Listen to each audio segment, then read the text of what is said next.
ഇയാളാണെങ്കിൽ ഇന്നലെ മൊത്തം അപ്സെറ്റ് ആയിരുന്നല്ലോ. സോ വർക്കെല്ലാം അവന്റെ ഫിനിഷ് ആക്കി ബണ്ണിയുടെ ചാറ്റ് എടുത്ത് നോക്കുകയാണ്. ഇതുവരെ ഒരു റെസ്പോണ്ടും ഇല്ല, ഇങ്ങോട്ടൊരു കോള് പോലും വിളിച്ചിട്ടില്ല. ഈ ടൈം തന്നെ അവനുള്ള ഫുഡും വാങ്ങിക്കൊണ്ട് ദേ വരുന്നു ഹാൻ. ഇവന് ഷോക്കായിട്ട് നീ എങ്ങനെ ഈ ഒരു പ്ലേസ് അറിഞ്ഞു? ലീ പറഞ്ഞതാ. അവളാണെങ്കിൽ വന്ന് സംസാരം തുടങ്ങുമ്പോഴേ ഇയാളുടെ ക്ഷമ നശിച്ചു. പോവാൻ പറഞ്ഞാലും പോവാത്തത് കൊണ്ട് ഇവനായിട്ട് എഴുന്നേറ്റ് പോവാണ്. ഹാനിപ്പോ അവന്റെ കയ്യിലും കയറി പിടിച്ചു നിർത്തും. ഇനി അതൊന്നും സഹിക്കാൻ പറ്റില്ല. ഇയാളെ റെസ്പോണ്ട് ചെയ്ത് തുടങ്ങുവാണ്. ഞാൻ നിനക്കൊരു ശല്യാണ്, എന്റെ കൂടെയുള്ള ലൈഫ് നിനക്ക് ബുദ്ധിമുട്ടാണെന്ന് പറഞ്ഞു പോയവളാണ് നീ. അതിനുള്ള റീസൺ പോലും ഞാൻ അറിഞ്ഞിട്ടില്ല, നീ പറഞ്ഞിട്ടില്ല. അത് ആലോചിച്ചെന്റെ എത്ര നാള് പോയിന്നറിയോ? ലാസ്റ്റ് ഞാൻ തന്നെ മനസ്സിലാക്കി നിനക്കെന്നെ മടുത്തായിരുന്നു. ഒരാളെ മണ്ടനാക്കി വലിച്ചെറിഞ്ഞവളാണ് നീ. ഞാൻ എന്ത് തെറ്റാ നിന്നോട് ചെയ്തതെന്ന് നീ ഇപ്പൊ പറയണം. സ്വയം ഉരുക്കി ഇപ്പോഴാണ് ഞാനൊന്ന് ജീവിതത്തിലേക്ക് മടങ്ങി വന്നത്. സന്തോഷിച്ച് തുടങ്ങുന്ന ടൈം തന്നെ നീ കേറി വന്ന എന്റെ ജീവിതം എന്തിനിങ്ങനെ കുട്ടിച്ചോറാക്കുന്നേ? ഇയാളിപ്പോ പറയുന്ന എല്ലാ കാര്യങ്ങളും സത്യമാണോ? പക്ഷെ ഹാനിനത് അക്സെപ്റ്റ് ചെയ്യാൻ കുറച്ച് ബുദ്ധിമുട്ടാണ്. അല്ല ഇയാൾ അതങ്ങനെയൊന്നും അല്ല. ഞാൻ നമ്മുടെ രണ്ടുപേരുടെ റിലേഷൻഷിപ്പ് പ്രൊട്ടക്ട് ചെയ്യാൻ വേണ്ടി മാത്രമാണ് അങ്ങനെ ചെയ്തത്. അത് നീ മനസ്സിലാക്കണം. അവൾ ഇപ്പോഴെങ്കിലും ആ ഒരു റീസൺ എന്തായിരുന്നു എന്ന കാര്യം ഇവളോട് പറയുന്നതാണ് അവൻ എക്സ്പെക്ട് ചെയ്തത്. പക്ഷെ ഇവള് പറയാൻ വില്ലിങ്ങും അല്ല. സോ ഇവനാണെങ്കിൽ പിന്നെയും ദേഷ്യപ്പെട്ട് തന്നെയാണ് ഇറങ്ങി പോവുക. ജിവോൺ ആണെങ്കിൽ ബണ്ണിയുടെ വീടിനടുത്ത് കാണുമ്പോ ബണ്ണി സർപ്രൈസ് ആയിട്ട് ഓടി വരും. ഞാൻ നിന്നെ വിളിക്കാൻ വേണ്ടി വന്നത്, എനിക്ക് നിന്റെ കൂടെ കോളേജിൽ പോയാൽ മതി. അവന്റെ റിപ്ലൈസിലെല്ലാം തന്നെ ഒരു പ്രത്യേക ഫീലാണ്. ഇപ്പൊ കാറിൽ പോകുമ്പോ പുതിയ പെർഫ്യൂമിന്റെ സ്മെല്ല് വന്ന്, ഇത് എന്നും കിട്ടുന്ന സ്മെല്ലല്ലോ, ഈ ഒരു സ്മെല്ല് പുതിയതാണോ? നിനക്കിഷ്ടമല്ലോ, അത് മതി. ഞാൻ ഒത്തിരി ആലോചിച്ചിട്ട് ഇത് സെലക്ട് ചെയ്തത് തന്നെ. അതൊക്കെ പോട്ടെ, നീ ഇയാളായിട്ട് സംസാരിച്ചു എന്നൊക്കെ ചോദിക്കുമ്പോ അവൾ അതിന് സാഡായിട്ടാണ് റിപ്ലൈ തരുന്നത്. ഇല്ല, ഇന്നലെ അവനെന്തോ തിരക്കായിരുന്നു, അവനെനിക്ക് കാണാൻ പറ്റിയില്ല. ഇത് കേൾക്കുമ്പോ ജിവോണിന് എത്ര സന്തോഷമാവുന്നറിയോ? അവന്റെ ചില സമയത്ത് പ്രസൻസ്, ചില നോട്ടം എല്ലാം തന്നെ ബണ്ണിക്ക് ഒരു സ്പെഷ്യൽ ഫീലാണ് കൊടുക്കുന്നത്. എസ്പെഷ്യലി ആ ഒരു ഫെസ്റ്റിവൽ കഴിഞ്ഞ പിന്നെ സ്റ്റുഡന്റ് കൗൺസിലിലെ മെമ്പേഴ്സ് എല്ലാം ഫെസ്റ്റിവൽ നന്നായിട്ട് നടന്ന കാര്യങ്ങളൊക്കെ പറയുമ്പോ നമ്മുടെ ജിവോണില്ലേ അവനെ പ്രത്യേകം അപ്രീഷിയേറ്റ് ചെയ്യും. മെമ്പർ അല്ലാഞ്ഞിട്ട് പോലും ഒത്തിരി ഹെൽപ്പ് ചെയ്തല്ലോ. ഇപ്പൊ ഇവർക്ക് സോഷ്യൽ മീഡിയാസിലെല്ലാം അപ്ലോഡ് ചെയ്യാനുള്ള കുറച്ച് ഫോട്ടോസ് ഒക്കെ വേണം. ക്യാമറ എല്ലാം തന്നെ നമ്മുടെ ഇയാളുടെ വീട്ടിലും. അതറിയുമ്പോ ബണ്ണി ചാടിക്കേറി, അതിനെന്താ ഞാൻ പോയി എടുത്തിട്ട് വരാലോ. ജിവോണാണെങ്കിൽ ബണ്ണിനെ മാറ്റി നിർത്തി, അത് വേറെ ആരെങ്കിലും പൊക്കോളും, ബണ്ണി നീ തന്നെ പോണെന്നൊന്നുമില്ല. അതുകൊണ്ടല്ല, അവൻ എന്നോട് ഇന്നലെ സംസാരിക്കണമെന്ന് പറഞ്ഞായിരുന്നല്ലോ. ഇത് നല്ലൊരു ചാൻസ് ആയതുകൊണ്ടാ ഞാൻ തന്നെ പോകുന്നത്. ജിവോണിനാണെങ്കിൽ ഈ കാര്യത്തോട് തീരെ താല്പര്യമില്ല. എന്നാലും അവൾക്കായിട്ട് ഒരു അഡ്വൈസ് കൊടുക്കുകയാണ്. ഒരാളുടെ ഇന്റൻഷൻ അറിയാതെ ഡേറ്റ് ചെയ്യാതിരിക്കുന്നത് നല്ലത്. ഇവിടെ ലീ ആണെങ്കിൽ ലൈബ്രറിയിൽ നിന്ന് കുറച്ച് ബുക്സ് എടുക്കാൻ വന്നതാണ്. അങ്ങനെ സ്റ്റെയർ കേസ് ഇറങ്ങി വരുമ്പോ അൺഎക്സ്പെക്ടഡ് ആയിട്ട് നമ്മുടെ ബോബിനെ കാണും. അവള് വലിയ എക്സൈറ്റഡ് ആയിട്ടാണ് ഇവന്റെ അടുത്ത് സംസാരിക്കുന്നത്. പക്ഷെ ലീക്ക് ഇപ്പോ ആ ഒരു പഴയ ഫീൽ ഇല്ല. അവൾ അവന്റെ കയ്യിലിരിക്കുന്ന ബുക്ക് നോക്കി, ഇതെടുക്കാൻ തന്നെ ഞാൻ ഇവിടേക്ക് വന്നേ ആണോ? പക്ഷെ ഞാനല്ലേ ഈ ബുക്ക് ഫസ്റ്റ് എടുത്തേ. ഒരേ ടൈം ഒരു ബുക്ക് ഒരാൾക്കല്ലേ വായിക്കാൻ പറ്റൂ എന്നൊക്കെ ഇൻഡയറക്റ്റ് ആയിട്ട് സംസാരിക്കുകയാണ്. ബോബി ഒന്നും മനസ്സിലാവാതെ നിൽക്കുമ്പോ, അല്ല ഈ ബുക്ക് ഇപ്പൊ ഞാൻ എടുത്തല്ലോ, എന്താവശ്യം കഴിഞ്ഞു കഴിഞ്ഞാൽ ഞാനിത് പെട്ടെന്ന് തന്നെ റിട്ടേൺ ചെയ്യാം, ബായെന്ന് പറഞ്ഞല്ലേ പോവാണ്. ഇവൻ പണ്ടത്തെ പോലെ ഒന്നല്ല, എന്താ പെട്ടെന്ന് ചേഞ്ച് ആയി എന്നറിയാതെ ബോബി നിൽക്കും. അങ്ങനെ ഇയാളിനെ കാണാനായിട്ട് ബണ്ണി വരികയാണ്. അവന്റെ സ്റ്റുഡിയോയിൽ ഹാൻ ഇരിക്കുന്നത് കണ്ട് ബണ്ണിക്കൊരു ഷോക്ക്. നീ എന്തിനാ ഇങ്ങോട്ട് വന്നേ? ഇയാളിനെ കാണാൻ വേണ്ടി വന്നതാണോ? അല്ല, ഞങ്ങളുടെ കുറച്ച് തിങ്സ് എടുക്കാൻ വന്നതാണ്. അതെടുത്ത് ബണ്ണിയാണെങ്കിൽ അവിടെ നിന്ന് പോവാൻ നോക്കുമ്പോ ഹാനിപ്പോ ഡയറക്റ്റ് ആയിട്ട് തന്നെ അവളോട് ചോദിക്കും, നീ ഇയാളും തമ്മിൽ എന്തെങ്കിലും ബന്ധമുണ്ടോ? എന്തേ? അത് ഞാനും ഇയാളും തമ്മിൽ ബ്രേക്കപ്പ് ആയിട്ടില്ല. പിരിഞ്ഞിരിക്കുന്നത് ഒരു റീസൺ ഉള്ളത് കൊണ്ട് മാത്രമാണ്. ആ ഒരു കാര്യം ക്ലിയർ ആയ അവൻ പിന്നെ എന്റേത് മാത്രം. നിന്നോട് ഇത് പറയണമെന്ന് തോന്നി ഞാൻ പറഞ്ഞു എന്നുള്ളൂ. ഹാൻ ഇങ്ങനെ ഒരു കാര്യം പറയുന്ന ബണ്ണി ഒട്ടും തന്നെ എക്സ്പെക്ട് ചെയ്തില്ല. ആ വേർഡിങ്സ് അവൾക്ക് ഭയങ്കര ഹേർട്ടിംഗ് ആണെങ്കിലും ഒരുപക്ഷെ അവൻ നിന്റെ അടുത്തേക്ക് തിരിച്ചു വന്നില്ലെങ്കിലോ നിന്റെ തോന്നലായിക്കൂടെ. അതും പറഞ്ഞ് ബണ്ണി അവിടെ നിന്ന് പോയാലും ഹാൻ ഇപ്പോഴും ഒരു കോൺഫിഡൻസ് ഇല്ലാതെയാണ് നിൽക്കുന്നത്. ഇയാൾക്ക് ഇനി ഇവളെ മതിയെന്നെങ്ങാനും പറയോ? സോ വേഗം തന്നെ കോൾ ചെയ്ത് സംസാരിക്കണം എന്ന് വിചാരിച്ചപ്പോൾ ഇപ്പൊ പറ്റില്ല. അവനല്ലെങ്കിൽ തന്നെ ഹാനിന്റെ കോൾസ് ഒന്നും തന്നെ എടുക്കുകയില്ല. അവൻ ആകെ വെയിറ്റ് ചെയ്തിരിക്കുന്നത് നമ്മുടെ ബണ്ണിയുടെ കോളിന് വേണ്ടിയാണ്. അവളോട് സംസാരിക്കാൻ വേണ്ടിയാണ് അവൻ ഇത്രയ്ക്ക് തീവ്രമായിട്ട് ആഗ്രഹിക്കുന്നത്. ഇവിടെ ഇയാളിനെ വിളിച്ചിട്ട് കിട്ടാതാവുമ്പോ ഹാൻ ആണെങ്കിൽ അവനെ കാണാൻ കോളേജിലോട്ടും വന്നിരിക്കുകയാണ്. അവിടെ അവനെ കാണാത്തോണ്ട് ഇപ്പൊ മെസ്സേജ് അയക്കുകയാണ്, ഞാൻ നിന്റെ കോളേജിലുണ്ട്, നിനക്ക് വേണ്ടിയാണ് വെയിറ്റ് ചെയ്യുന്നത്, പെട്ടെന്ന് വരുമോ? അവനാണെങ്കിൽ ഇതൊന്നും നോക്കാതെ നേരെ സ്റ്റുഡന്റ് കൗൺസിലോട്ട് ചെല്ലും. അവിടെ എല്ലാവരും ടെൻസ്ഡ് ആയിട്ടാണ് ഇരിക്കുന്നത്. ഇപ്പൊ നെറ്റിൽ വൈറലായിട്ട് വന്നുകൊണ്ടിരിക്കുന്ന ഒരു ന്യൂസ് അവനെടുത്ത് കാണിക്കുകയും ചെയ്യും. അത് ഹാനിന് റിലേറ്റഡ് ആണ്. അത് കണ്ട് അവന് ഷോക്കായി പോയി. എല്ലാവരും ഇവളെ ഒരുമാതിരി നോക്കുന്നതും ചിരിക്കുന്നതും എല്ലാം തന്നെ ഹാനും കാണുന്നുണ്ട്, നോട്ട് ചെയ്യുന്നുണ്ട്. അവൾക്കൊന്നും മനസ്സിലാവാതിരിക്കുമ്പോഴാണ് പെട്ടെന്ന് അവളുടെ ഒരു ഫ്രണ്ട് ഒരു ലിങ്ക് അയച്ചു നോക്കുന്നത്. അത് ഓപ്പൺ ചെയ്ത് നോക്കിയ ഫ്രോഡ് കേസിൽ അവളുടെ അമ്മ അറസ്റ്റിലായ ന്യൂസാണ് ഇപ്പൊ വൈറലായിക്കൊണ്ടിരിക്കുന്നത്. കുറെ ആൾക്കാരുടെ കയ്യിൽ ചിട്ടി എന്നൊക്കെ പറഞ്ഞ് പൈസ വാങ്ങി പിരിച്ചിട്ട് മുങ്ങാൻ നോക്കി. ഇതാണ് കേസ്. കുറ്റം ചെയ്തത് അവളുടെ അമ്മയാണെങ്കിലും വാർത്ത വരുന്നതെല്ലാം ഹാനിന്റെ ഫോട്ടോ വെച്ചിട്ടാണല്ലോ. ഇവളാണെങ്കിൽ 1 സെക്കൻഡ് അവള് പറയാൻ വന്ന ഒരു റീസൺ ഉണ്ടല്ലോ, അത് ഇതാണോ എന്ന് ഇങ്ങനെ ആലോചിച്ച് നോക്കുകയാണ്. ഈ റിലേഷൻഷിപ്പിൽ നിന്ന് അവള് മാറാനുള്ള കാരണം ഒരുപക്ഷെ അവളുടെ അമ്മയായിരിക്കോ? അവന് കുറച്ചൊക്കെ കാര്യങ്ങൾ മനസ്സിലായി തുടങ്ങി. എല്ലാവരും ഇപ്പൊ ഹാനിനെ കുറ്റപ്പെടുത്തിയും കളിയാക്കിയും. അവളാണെങ്കിൽ ആകെ നാണം കെട്ടാണ് കോളേജിൽ നിൽക്കുന്നത്. ന്യൂസ് ചാനൽ, കമ്പനി നിന്നെല്ലാം കോള് വരികയാണ്. എന്താ ചെയ്യേണ്ടതെന്ന് അറിയില്ല. ഫ്രീസ് ആയിട്ട് ഇങ്ങനെ നിൽക്കുന്ന ടൈമില് ഒരാൾ അങ്ങോട്ട് വരികയാണ് അവളെ ഹെൽപ്പ് ചെയ്യാൻ. വേറെ ആരുമല്ല, നമ്മുടെ ഇയോള.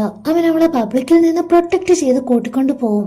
ഈ ഒരു സീൻ ബണ്ണിയും കണ്ടു നിൽക്കുകയാണ്. അവളുടെ കയ്യില് അവൻ എങ്ങനെയാണോ പിടിക്കാറ് അതേപോലെ തന്നെ സെയിം.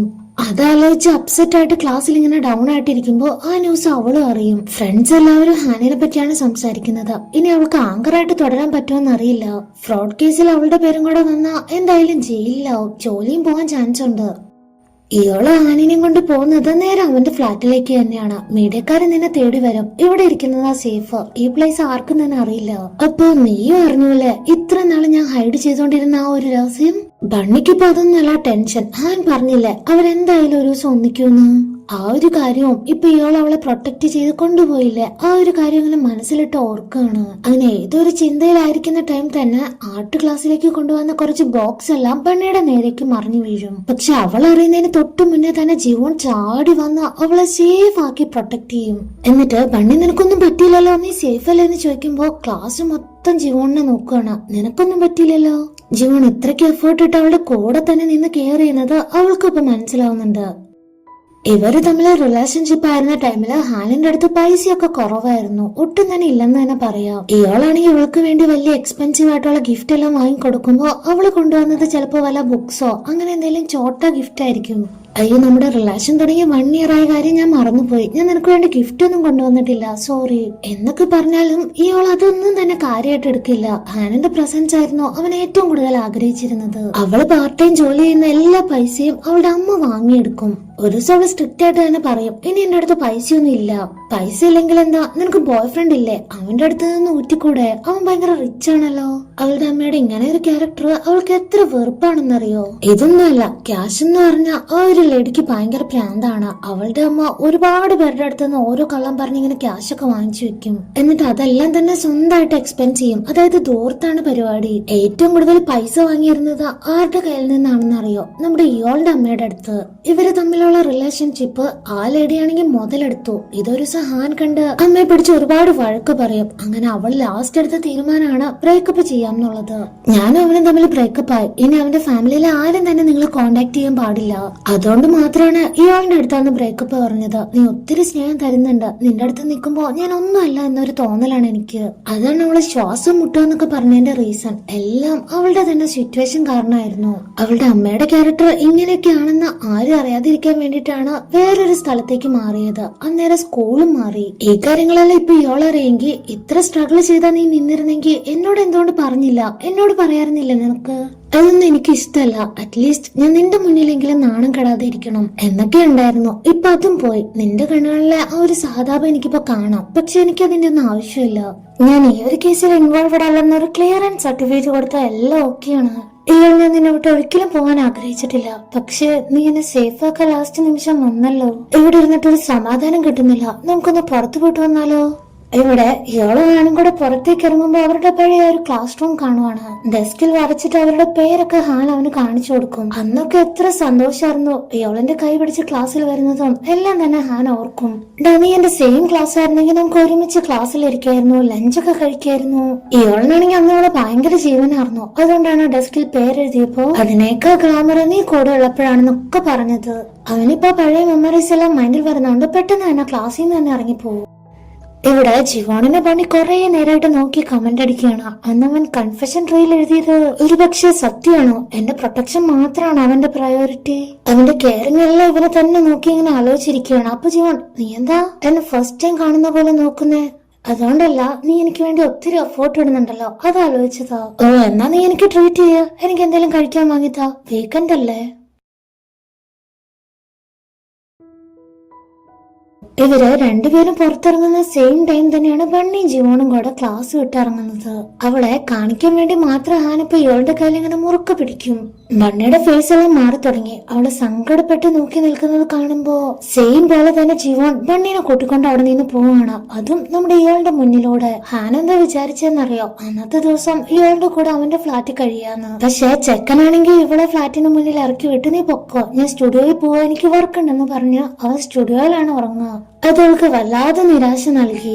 കിട്ടിയതിപ്പോ നെക്സ്റ്റ് ഡേ രാവിലെ തന്നെ ഹാനാണെങ്കിൽ ഇയാളിനെ കാണാൻ വേണ്ടി അവന്റെ സ്റ്റുഡിയോയിലേക്ക് വരും. ഞാൻ ബ്രേക്ക്ഫാസ്റ്റ് കൊണ്ടുവന്നിട്ടുണ്ട്, നമുക്ക് ഒരുമിച്ച് കഴിക്കാം. പിന്നെ ക്ലാരിഫിക്കേഷൻ സ്റ്റേറ്റ്മെന്റ് കൊടുത്തോണ്ട് ഇനി പ്രശ്നങ്ങളൊന്നും ഉണ്ടാവാൻ ചാൻസ് ഇല്ല എനിക്ക്. ഹാനിപ്പോ അവന്റെ ടേബിളിൽ ഒരു കാര്യം നോട്ട് ചെയ്യും. കൺഫെഷൻ ട്രീയിൽ ഇടാൻ വേണ്ടി ബണ്ണിയോട് ഐ ലവ് യു എന്ന് ഇയാൾ എഴുതിയ നോട്ടാണ്. അവനത് ഇട്ടില്ലായിരുന്നു. അതിപ്പോ ഹാൻ കണ്ടു. നീ എന്റെ കൂടെ ഒരു സ്ഥലം വരെ വരാമോ എന്ന് ചോദിച്ചു. ഇയാളിനെ കൊണ്ട് അവളിപ്പോ എങ്ങോട്ടാ പോകുന്നതെന്നറിയോ? അവൻ സ്കൂളിൽ പഠിക്കുമ്പോ തൊട്ട് ആഗ്രഹിച്ച ഒരു സാധനം ഉണ്ട്, അത് വാങ്ങിക്കൊടുക്കാൻ. കുറച്ച് എക്സ്പെൻസീവ് ആണ്, എന്നാലും ഹാനിപ്പോ അത് ഗിഫ്റ്റ് ആയിട്ട് വാങ്ങിക്കൊടുക്കുമ്പോ അതിന്റെ ഒന്നും ആവശ്യമില്ലെന്ന് ഇയാള് പറഞ്ഞതാണ്. പക്ഷെ ഹാനാണെങ്കിൽ നിന്റെ ബർത്ത്ഡേ ഗിഫ്റ്റ് ആയിട്ട് എനിക്ക് വാങ്ങിത്തരണമെന്നുണ്ടായിരുന്നു, അതാ, നീ ഒന്നും പറയണ്ട. ജിവോണും ബണ്ണിയും കൂടെ വീക്കെൻഡ് ആയതുകൊണ്ട് പുറത്തു വന്നിരിക്കുകയാണ്. സഡൻ ആയിട്ട് അവിടേക്ക് മഴ പെയ്യും. അതുകൊണ്ട് രണ്ടുപേരും കൂടെ ഓടി ഒരു ഷോപ്പിനുള്ളിലേക്ക് കയറും. അവിടെ ഒരുപാട് ഐറ്റംസ് ഉണ്ട്. അവിടെ നിന്ന് ഒരു കുട വാങ്ങി റിട്ടേൺ പോവാനായിട്ട് നിൽക്കുമ്പോഴാണ് ഹാനും കുട വാങ്ങാൻ പോകുന്നത്. ഇയാളിനാണെങ്കിൽ മഴ കാണുമ്പോ അവന് പെട്ടെന്ന് ബണ്ണിയുടെ കൂടെയുള്ള ഓർമ്മകളാണ് വരിക. അവളായിട്ട് അന്ന് മഴ നനഞ്ഞതും ഷൂട്ടിങ്ങിൽ പങ്കെടുത്തതും ഒക്കെ ആലോചിച്ച് നിൽക്കുകയാണ്. സെയിം പോലെ തന്നെയാണ് നമ്മുടെ ബണ്ണിയുടെ അവസ്ഥയും. ഇയാൾ നമുക്കൊന്ന് പുറത്തുനിന്ന് കഴിക്കാം, നമ്മള് സ്കൂൾ ടൈമിൽ എപ്പോഴും കഴിക്കാറുള്ള റെസ്റ്റോറന്റ് ഇല്ലേ, അവിടെ ഞാനൊരു ടേബിൾ ബുക്ക് ചെയ്യട്ടെ. അവനാണെങ്കിൽ യെസ് ഒന്നും പറയുന്നില്ല, നോ ഒന്നും പറയുന്നില്ല, മൗനമാണ്. ഈ ഹോട്ടലിൽ തന്നെയാണ് ജിവോണും ബണ്ണിയും ഡിന്നർ കഴിക്കാൻ വന്നിട്ടുള്ളത്. അവര് രണ്ടുപേരെ ഒരുമിച്ച് അവിടെ വെച്ച് കാണുമ്പോ ഇയാളിനൊരു ഷോക്ക്. അവളെന്തിനാ ഇവന്റെ കൂടെ ഇങ്ങനെ ഒരു പ്ലേസിൽ വന്നേ? സോറി സാർ, ഇവിടെ ആകെ ഈ ഒരു ടേബിൾ മാത്രമേ അവൈലബിൾ ആയിട്ടുള്ളൂ, അതുകൊണ്ട് ഇപ്പോ ഇവർക്ക് 4 പേർക്കും സെയിം ടേബിൾ ആണ് ഉള്ളത്. അപ്പൊ ജിവോണ് ബണ്ണിനെ ഓക്കെ അല്ലെങ്കിൽ നമുക്ക് ഇവിടുന്ന് പോവാം. പക്ഷെ ബണ്ണി സമ്മതിക്കില്ല. ഫുഡ് വന്നു. ജീവൻ കെയറിംഗ് ആയിട്ട് ഓരോ ഡിഷ് അവൾക്ക് ഇങ്ങനെ എടുത്തു കൊടുത്ത് കഴിപ്പിക്കുന്നത് കണ്ട് ബണ്ണി നീ ശരിക്കും ലക്കിയ, നല്ലൊരു ബോയ് ഫ്രണ്ടിനെ കിട്ടിയല്ലോ, പണ്ട് ഞങ്ങൾ ഇതുപോലെ ആയിരുന്നു എന്നൊക്കെ ഇയാളിനെ ഇങ്ങനെ റൊമാൻറ്റിക് ആയിട്ട് നോക്കി പറയാണ്. ബണ്ണിക്കാണെങ്കിൽ അതൊന്നും തന്നെ ഇഷ്ടാവുന്നില്ല എന്ന് മാത്രല്ല, ഇപ്പൊ കൈ തട്ടി കുറച്ച് വെള്ളം ഉണ്ടല്ലോ അത് വീണ ഡ്രസ്സും ചീത്തയായി. സെയിം ടൈം തന്നെ ഇയാളും ജീവനും ഒരുമിച്ച് കർച്ചിഫ് കൊടുക്കും. അവള് റെസ്റ്റ് റൂമിലേക്ക് പോകുമ്പോ ഇയാള് എന്തോ എക്സ്ക്യൂസ് പറഞ്ഞ് എഴുന്നേറ്റ് പോയി പുറത്ത് വെയിറ്റ് നിന്ന് കാര്യങ്ങൾ സംസാരിക്കാൻ നോക്കുകയാണ്. പണി നീ അവന്റെ കൂടെ എന്തിനാ ഇങ്ങനെ ഒരു പ്ലേസ് വന്നേ? നീ അവനെ ഡേറ്റ് ചെയ്യാണോ? എനിക്ക് ഇഷ്ടമല്ല ഇതൊന്നും. അതിനെന്തിനാ നീ ഇത്ര ജലസ് ആവുന്നേ? നീ മാറി, നിന്റെ സിറ്റുവേഷൻസ് മാറി, അത് നിനക്ക് തന്നെ അറിയാലോ. ഇല്ല പണി, ഒന്നും മാറിയിട്ടില്ല. നീ എന്നെ ദ്രോഹിക്കാൻ വേണ്ടിയാണോ ഇങ്ങനെയൊക്കെ ഓരോന്ന് ചെയ്യുന്നേ? എന്നവൻ പറയുമ്പോഴേക്കും പണി ഒരു ഡിസിഷൻ എടുത്തു കഴിഞ്ഞു. എന്നാ ഇനി നമുക്ക് പരസ്പരം സ്ട്രേഞ്ചേഴ്സ് ആയിട്ട് മുന്നോട്ട് പോവാം. നിനക്ക് നിന്റെ വഴി, എനിക്ക് എന്റെ വഴി. ഇയാളിനത് എത്ര വിഷമായി എന്നറിയോ? പണി തിരിച്ചു വരുമ്പോ ജീവൻ അവളെ കൂട്ടി അവിടെ നിന്ന് പോവും. ഇയാള് അപ്സെറ്റ് ആയിട്ട് അങ്ങോട്ട് വരും. അവനൊന്നും കഴിക്കാതെ സൈലന്റ് ആയിട്ട് ഇരിക്കുന്നത് കണ്ട് നീ എന്റോടെ ആണെങ്കിലും നിന്റെ മനസ്സ് എന്റോടെ ഇല്ല. നീ ഇങ്ങനെയൊന്നും മാറുന്ന ഞാൻ വിചാരിച്ചില്ല. ആരെ കുറിച്ചാ ചിന്തിക്കുന്നത്? ബണ്ണിനെ കുറിച്ചാണോ? ഇയാൾ ഇപ്പോഴാണ് ഹാനിന്റെ അടുത്ത് തുറന്ന് സംസാരിക്കുന്നത്. നീ പറഞ്ഞത് ശരിയാ, ഞാൻ ആലോചിച്ചത് ബണ്ണിയെ കുറിച്ചാ. അവളെ കാണാൻ പറ്റില്ലല്ലോ എന്ന് ഓർത്തോണ്ടിരിക്കുകയായിരുന്നു ഇത്രയും നേരം. ഇവിടെ വെച്ച് അവളെ കണ്ടപ്പോ എന്റെ ചിന്തകൾ അവസാനിച്ചു. അതായത് എനിക്ക് ഇപ്പോഴാണ് മനസ്സിലായത് ഞാൻ ആരെയാണ് ലൈഫിൽ ആഗ്രഹിക്കുന്നത്, ആരുടെ കൂടെയാണ് ജീവിക്കാൻ ഇഷ്ടപ്പെടുന്നതെന്ന്. ഇനി എനിക്ക് വയ്യ, ഞാൻ നിന്നോട് പറയാണ്, നമുക്ക് ബ്രേക്കപ്പ് ചെയ്യാം. ഹാനിനും അറിയാം ഇനി ഇവർ തമ്മിൽ പഴയ പോലെ ഒന്നും തന്നെ നടക്കില്ലെന്ന്. സോറി ഹാൻ, ഈ കാലം അത്രയും നിന്നെ ഞാൻ ഒരുപാട് വെറുത്തു പോയായിരുന്നു. ഇനി ഒരിക്കലും ഒരു പാസ്റ്റ് ലൈഫിലേക്ക് പോകാൻ എനിക്കാവില്ല. സോ നമുക്ക് റിയൽ ആയിട്ട് ഇവിടെ വെച്ച് ബ്രേക്കപ്പ് ആവാം. ഹാനാണെങ്കിൽ ഇതെല്ലാം കേട്ട് സങ്കടപ്പെട്ടിരുന്ന് കരയാണ്. ഇയാളപ്പ തന്നെ അവിടെ നിന്ന് എഴുന്നേറ്റ് പോകും. പുറത്തിറങ്ങി ഓടിപ്പോയി ബണ്ണി എവിടെയാണെന്നാണ് നോക്കുക. ജിവോണിന്റെ കൂടെയാണെങ്കിൽ പോലും ബണ്ണിയുടെ മൈൻഡ് ഇവിടെ ഒന്നുമല്ല. പെട്ടെന്ന് പുറകിൽ നിന്ന് ബണ്ണി എന്നൊരു വിളി കേൾക്കുമ്പോഴാണ് അവൾ അത്രയും സന്തോഷത്തോടെ തിരിഞ്ഞു നോക്കും. റോഡിന്റെ ഒരെൻഡിൽ ഇയാള് നിൽക്കുന്നുണ്ട്. ജിവോൺ അവളുടെ കൈ അപ്പൊ തന്നെ മുറുകെ പിടിച്ച് ബണ്ണി നീ പോകണ്ടെന്ന് പറയും. പക്ഷെ ബണ്ണിയാണെങ്കിൽ ജിവോണിന്റെ കൈ വിട്ട് എനിക്ക് പോണം, ഐ എം സോറി എന്ന് പറഞ്ഞ് ഇവളുടെ അടുത്തേക്കാണ് ഓടിച്ചെല്ലുന്നത്. ഇത്ര നേരം നടന്നതിനെല്ലാം തന്നെ അവൻ അപ്പൊ തന്നെ ക്ഷമ ചോദിക്കും. ഞാൻ ഇത്രയും നാളെ നിന്നെ സങ്കടപ്പെടുത്തിയത്, ഹാഷായിട്ട് പെരുമാറിയത് എല്ലാം ഒരൊറ്റ കാര്യം നിന്നെ അറിയിക്കാൻ വേണ്ടി മാത്രമായിരുന്നു. എനിക്ക് നിന്നെ ഭയങ്കര ഇഷ്ടമാണ്. അതവൻ പറഞ്ഞു തീർന്നതും അടുത്ത സെക്കൻഡ് തന്നെ അവന്റെ ഫേസിൽ ഒരൊറ്റ പിടുത്തായിരുന്നു. എന്നിട്ട് ലൈറ്റ് ആയിട്ടൊരു കിസ്. അവള് പെട്ടെന്ന് മാറി നിൽക്കുമ്പോ ഇയോളെന്താ ചെയ്യാന്നറിയോ, അവളെ പിടിച്ച് അടുത്തൊരു കിസ്സും കൂടെ കൊടുക്കും. അങ്ങനെ ബണ്ണിയുടെ പ്രശ്നങ്ങളെല്ലാം മാറി ഇയോളുമായിട്ട് ഒന്നിക്കുന്നത് കാണിച്ചാണ് ഈ ഒരു എപ്പിസോഡ് ഉണ്ടാവുന്നത്.